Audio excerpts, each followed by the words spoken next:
महाशिवरात्रि का व्रत बस अब आने ही वाला है। तो आज की इस वीडियो में हम सुनेंगे महाशिवरात्रि व्रत की पौराणिक कथा। पूर्व काल में चित्रभानु नामक एक शिकारी था। जानवरों की हत्या करके वह अपने परिवार को पालता था। वह एक साहूकार का कर्जदार था, लेकिन उसका ऋण समय पर नहीं चुका सका। इससे क्रोधित होकर साहूकार ने उस शिकारी को शिव मठ में बंदी बना लिया। संयोग से उस दिन शिवरात्रि थी। शिकारी ध्यान मग्न होकर शिव संबंधी धार्मिक बातें सुनता रहा। चतुर्दशी को उसने शिवरात्रि व्रत की कथा भी सुनी। शाम होते ही साहूकार ने उसे अपने पास बुलाया और ऋण चुकाने के विषय में बात की। शिकारी अगले दिन सारा ऋण लौटा देने का वचन देकर बंधन से छूट गया।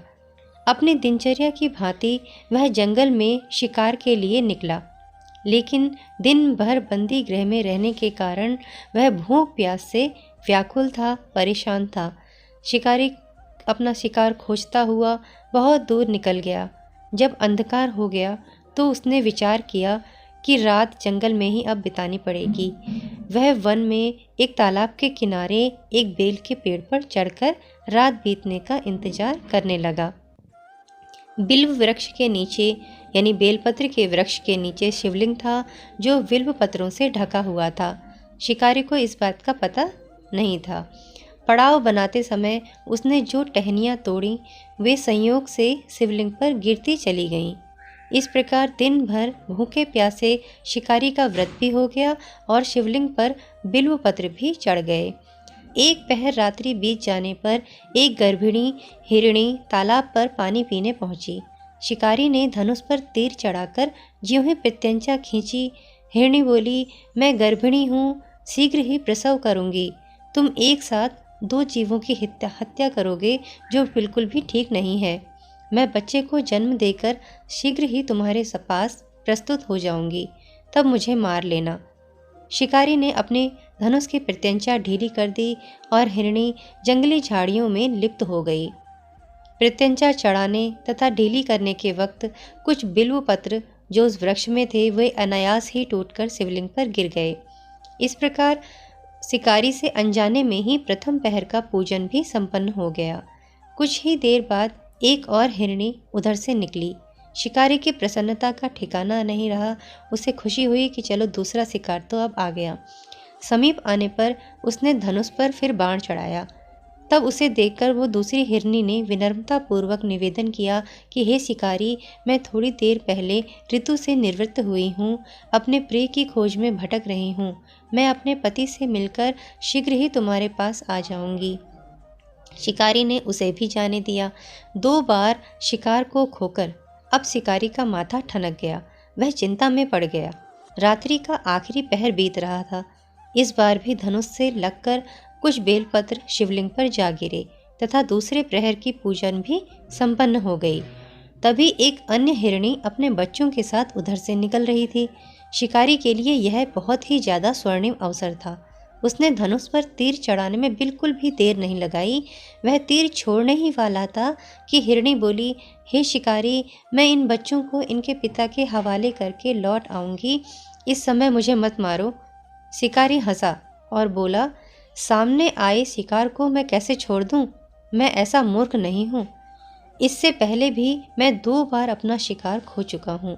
मेरे बच्चे भूख प्यास से व्यग्र हो रहे होंगे। उत्तर में हिरणी ने फिर से उससे प्रार्थना की और कहा, जैसे तुम्हें अपने बच्चों की ममता सता रही है, ठीक वैसे ही मुझे भी अपने बच्चों की चिंता है। हे शिकारी, मेरा विश्वास करो, मैं इन्हें इनके पिता के पास छोड़कर तुरंत लौटने की प्रतिज्ञा करती हूँ, तुम्हें वचन देती हूँ। हिरणी का दुख भरा स्वर सुनकर शिकारी को उस पर दया आ गई। उसने उस मृगी को भी जाने दिया। शिकार के अभाव में तथा भूख प्यास से व्याकुल शिकारी अनजाने में ही बेल वृक्ष पर बैठा बेलपत्र तोड़ तोड़ कर नीचे फेंकता जा रहा था। पाँव फटने को हुई तो एक हष्ट पुष्ट मृग उसी रास्ते पर आ गया। शिकारी ने सोच लिया कि इसका शिकार तो वह जरूर करेगा। शिकारी की तनी हुई प्रत्यंचा देखकर जो वो मृग था वह विनीत प्रेम भरे स्वर में बोला, हे शिकारी, यदि तुमने मुझसे पूर्व आने वाली 3 मृगियों तथा छोटे छोटे बच्चों को मार डाला है तो तुम मुझे भी मारने में बिल्कुल विलम्ब मत करो, देर मत करो, ताकि मुझे उनके वियोग में एक क्षण का भी दुख न सहना पड़े। मैं उन हिरनियों का पति हूँ। यदि तुमने उन्हें जीवन दान दिया है तो मुझे भी कुछ क्षण का जीवन दान देने की कृपा करो। मैं उनसे मिलकर तुम्हारे सामने उपस्थित हो जाऊंगा। उस मृग की बात सुनते ही शिकारी के सामने पूरी रात का घटनाक्रम घूम गया। उसने सारी कथा मृग को सुना दी। तब मृग ने कहा कि मेरी तीनों पत्नियां, जो वो हिरनी हैं, जिस प्रकार प्रतिज्ञाबद्ध होकर गई हैं, मेरी मृत्यु से अपने धर्म का पालन वो नहीं कर पाएंगी। अतः जैसे तुमने उन्हें विश्वास पात्र मानकर छोड़ा है, वैसे ही मुझे भी जाने दो। मैं उन सबके साथ तुम्हारे सामने शीघ्र ही उपस्थित होता हूँ।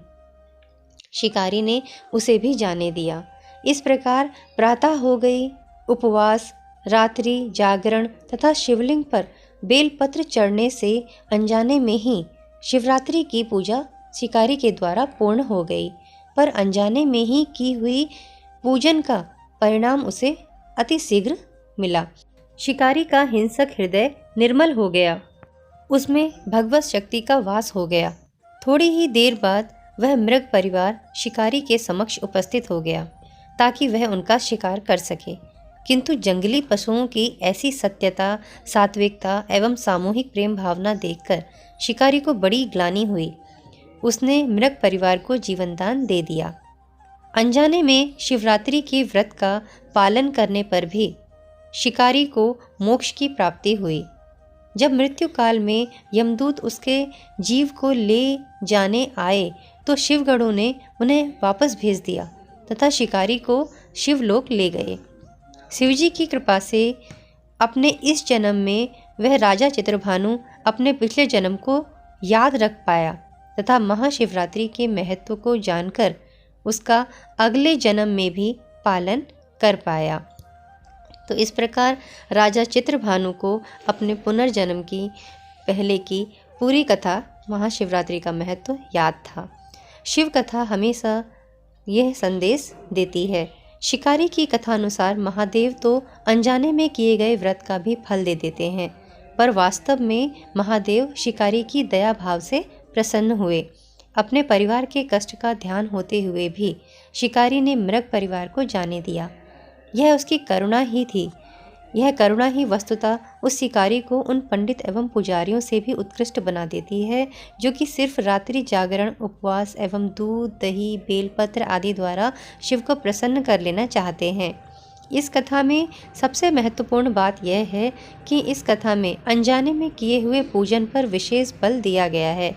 इसका अर्थ यह बिल्कुल नहीं है कि शिव किसी भी प्रकार से किए गए पूजन को स्वीकार कर लेते हैं अथवा भोलेनाथ जाने या अनजाने में हुए पूजन में भेद नहीं कर सकते हैं। वास्तव में वह शिकारी शिव पूजन नहीं कर रहा था। इसका अर्थ यह भी हुआ कि वह किसी तरह के किसी फल की कामना भी नहीं कर रहा था। उसने उस मृग परिवार को समय एवं जीवन दान दिया, जो कि शिव पूजन के ही समान है। शिव का अर्थ ही होता है कल्याण करना। उन निरीह प्राणियों का कल्याण करने के कारण ही वह शिव तत्व को जान पाया तथा उसका शिव से साक्षात्कार हुआ। परोपकार करने के लिए महाशिवरात्रि का दिवस होना भी आवश्यक नहीं है। आप किसी भी दिन किसी भी प्रकार से परोपकार कर सकते हैं। पुराण में 4 प्रकार के शिवरात्रि पूजन का वर्णन है। मासिक शिवरात्रि, प्रथम आदि शिवरात्रि तथा महाशिवरात्रि। पुराण वर्णित अंतिम शिवरात्रि है नित्य शिवरात्रि। वस्तुतः प्रत्येक रात्रि ही शिवरात्रि है।